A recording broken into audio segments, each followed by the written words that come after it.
제가 어떤 그 문서를 구성할 때 마우스의 기능을 어떤 기능을 갖다가 딱 누르면 마우스가 사진 촬영 방식으로 들어가거나 그렇게 해가지고 마우스 시작점 끝점을 갖다가 문서 어떤 문장이 있다 그러면 클릭을 하면 그게 사진 촬영 방식으로 착각해가지고 그걸로 문서나 어떤 문서 파일이나 파일을 구성할 수 있는 방법. 그 사진을 내가 보관하고 있는 것이든 클릭을 해가지고 이렇게 이쪽으로 이렇게 문서를 옮겨 놓고요. 기존에 내가 저장하고 있던 사진이나 동영상 문서를 클릭을 해서 모니터의 기본 화면에 이만큼 조그맣게 몇십 개든 딱 올려놓고 그것을 보고 이렇게 움직이는 거예요. 그런 또 다시 클릭을 하면 그것이 이제 그 복원 기능에서 제자리로 돌아간다든지 뭐 이런 기능이 되겠습니다. 이런 기능이 되고 그걸 갖다가 또 한번 클릭을 하면 그 파일 복사됐던 것이 하나가 더 생기는 거예요. 하나가 더 생겨가지고 여기 넣어야 될 때도 저기 넣어야 될 똑같은 사진이나 동영상을 이렇게 넣어야 될 때가 있거든요. 또는 글을 반복되게 넣어야 될 때가 있습니다. 그럴 때 다시 한번 클릭을 하면 그것이 복사 기능을 가져가지고 것을 이쪽으로 옮겨 놓을 수 있는 거예요. 네, 그와 같은 기술을 사용하시면 제 기술입니다. 사진 하나가 더 생긴다든지 글이 하나가 더 생겨 동영상 하나가 더 생기는 방식입니다. 그 새끼치는 거죠. 그리고 다시 클릭을 하면 복원 기능으로 돌아가고 그래서 이런 식으로 해가지고 마우스 어떤 기능을 누르면 그 기능으로 바뀌는 거죠. 그래가지고 이제 다양하게 가능할 것 같은데 문서 파일이나 이렇게 파일을 동영상이나 이렇게 사진을 가가지고 파일을 구성하는 하나의 방법이라는 것을 말씀을 드립니다. 일일이 뭐 하지 않아도 이런 식으로 이렇게 마우스로 클릭만 하면 간단한 문서가 이게 구성이 될 수 있습니다.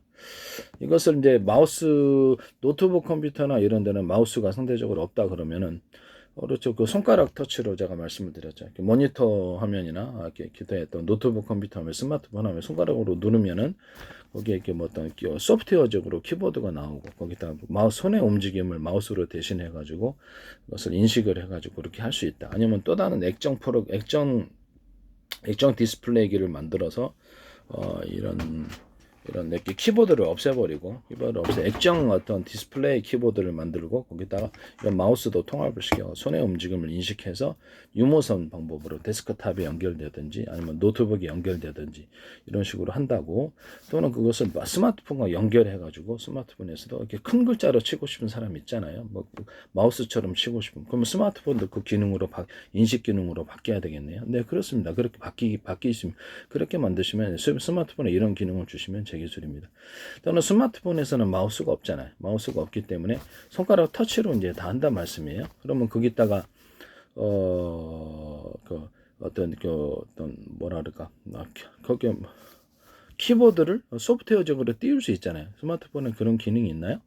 이렇게 그래서 키보드를 소프트웨어적으로 띄우는 기술을 들어가고요. 그런 게 공개 기술인지는 모르겠는데 띄우는 기술 여기도 마우스의 움직임을 따로 이렇게 마우스 움직임을 인식할 수 있는 코너가 있어가지고 그걸로 이제 마우스를 움직이는 방식도 들어갈 수 있다. 그래서 어떤 이런 기본적으로 파일을 구성하는 방법이 굳이 마우스로 하지 않더라도 또 다른 방식으로 하더라도 그것은 제 방식이라는 것을 다시 한번 말씀을 드립니다.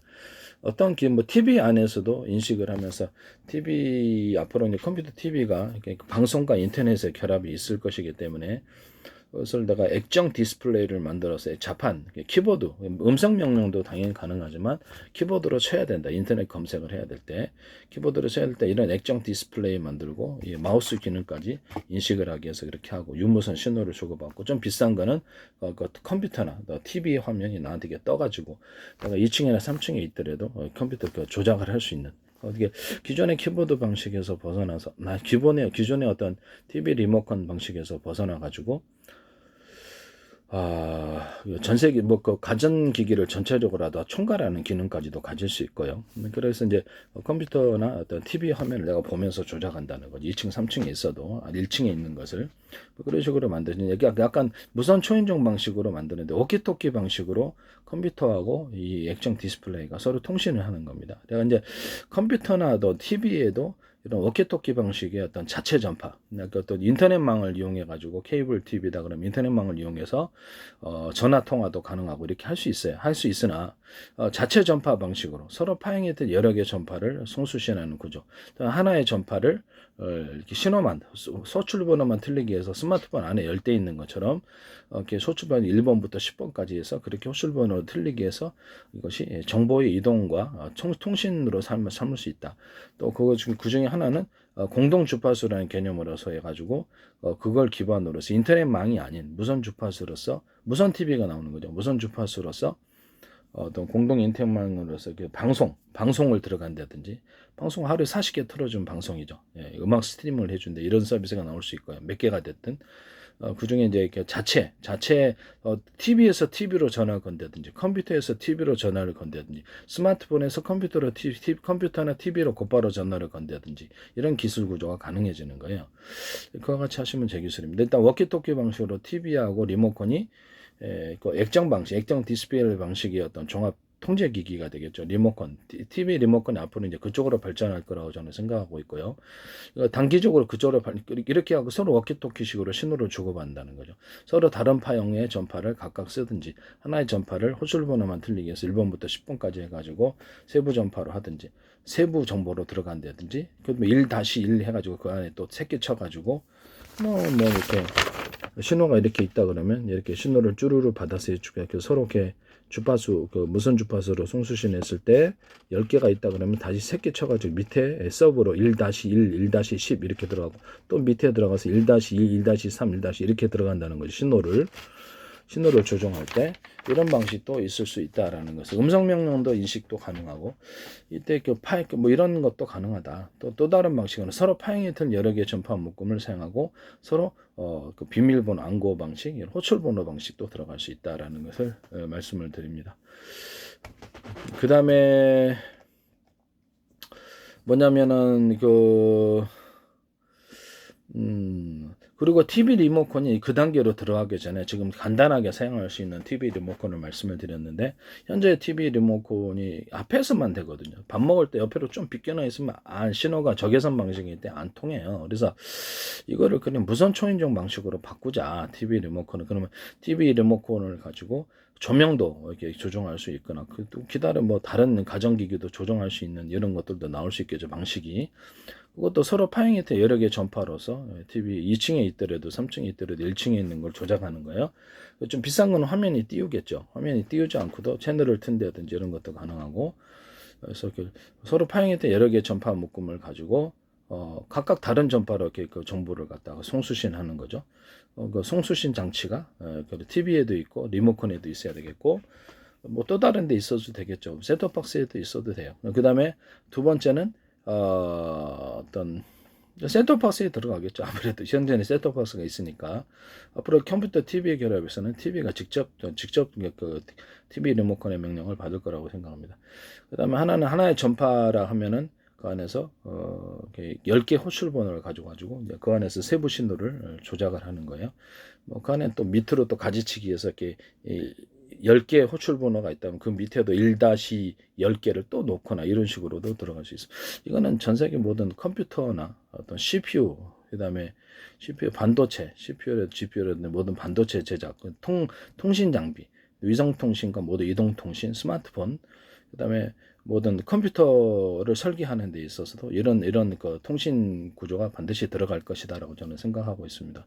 이것은 이제 TV 리모컨을 간단화시켜서 TV 리모컨을 들어간다든지 이것을 드론을 이런 방식으로 해가지고 드론 100대를 조종한다든지 군에서 이런 방식 똑같이 다 서로 다른 전파를 사용하거나 각각 서로 같은 전파라도 호출번호만 틀리게 들어가고 숫자가 많았을 때 10개 호출번호를 만들었다. 그러면 그 밑에 1-10개를 또 만든다. 이런 식으로 해갖고 숫자를 늘릴 수 있다는 거죠. 밑에 이제 가지시기로 10개 호출번호에서 또 첫 번째 1번이다. 그럼 1-로 해가지고 이렇게 또 들어가고 밑에 들어가서 또 1-1로 이렇게 해서 서브 쳐가지고 가지를 쳐서 신호를 늘리는 방법을 한다는 거죠. 이렇게 해서 드론 조정을 할 수 있습니다. 드론 조정 같은 것도 가능하고요. 드론 조정 같은 거는 뭐 호출번호만 틀리게 해가지고 한 호출번호 100대, 1000대도 괜찮아요. 호출번호만 틀리게 하면 다 할 수 있지 않습니까? 그러나 조종을 할 때는 일일이 호출 번호 자기가 기억할 수도 없는 거고 이렇게 해서 1-1로 이렇게 들어가면 편하죠. 어쨌든 이런 방식을 다 앞으로는 모든 곳에서 사용할 것이라고 저는 생각하고 있습니다. TV 리모컨도 이렇게 할 수 있고 조명도 이렇게 할 수 있고 뭐 상업용 다이너마이트나 군사용 폭약에서 전파 방식으로 움직이는 대인지뢰, 대전차지뢰, 전파 방식으로 이렇게 터지는 수류탄, 좀 시한폭탄, 전파 방식으로 터지는 어떤 전파 방식으로 터지는 뭐 박격포탄, 전파 방식으로 터지는 K9 자주포탄, 이렇게 K2 한포탄, 어떤 모든 전파 방식으로 터지는 것이 있을 수 있어요. 어뢰도 전파 방식으로 터지거나, 기뢰도 터지거나, 상업용 다이너마이트도 전파 방식으로 터지는데, 이와 같은 동일한 서로 다른 전파를 각각 사용하거나, 같은 전파라도 호출 번호만 틀리게 해가지고 여기서 신호를 줘서 터지는 이런 기술 구조도 있을 수 있습니다. 다이너마이트 같은 거는 약간 시간 지연으로서 내가 전파를 누르더라도 이게 시간을 타이머를 달아서 1초, 2초, 3초, 4초, 5초 이렇게 구르고 터지는 이런 기술 구조도 같이 갖출 수 있다라는 것을 말씀을 드립니다. 그래서 그 어떤 타이머를 달아가지고 동시에 어떤 내가 다이너마이트 10개를 던졌다. 또는 슈리탄 10개를 던졌다 그러면 동시에 전파를 줘갖고 터뜨리면 그 지역이 초토화되겠죠. 하나하나씩 터지는 것보다 동시에 터지는 게 위력이 강하므로 전파 방식도 앞으로는 사용하게 될 것이다. 저는 그렇게 생각하고 있습니다. 야같이 모든 어떤 상업용 폭탄이든 아니면 군사용 폭탄이든 야 같은 기술을 가진다라는 겁니다. 조명할 때도 이게 아까처럼 이렇게 TV 리모컨식으로 조종하고요. 조명이 10개 있을 수도 있으니까. 그럴 때 이게 같은 전파로 호출 번호만 틀리게 하든지 각각 다른 전파로 송수신하든지 두 가지를 같은 전도 두 가지를 같이 사용할 수 있죠. 그러면 SKT 거 스마트폰 20개, 그다음에 KT 거 20개 있다고 합시다. 그러면 그 밑에 그렇죠. 결국 각각 회사가 틀리더라도 같은 서로 다른 전파잖아요. 서로 다른 전파라도 호출 번호만 틀리게 하면 그렇죠. 얼마든지 이렇게 통신할 수 있어요. 그와 같이 이제 하시면 제 기술 구조가 되겠다라는 것을 말씀을 드립니다. 남의 기술 도둑질 하지 맙시다. 네.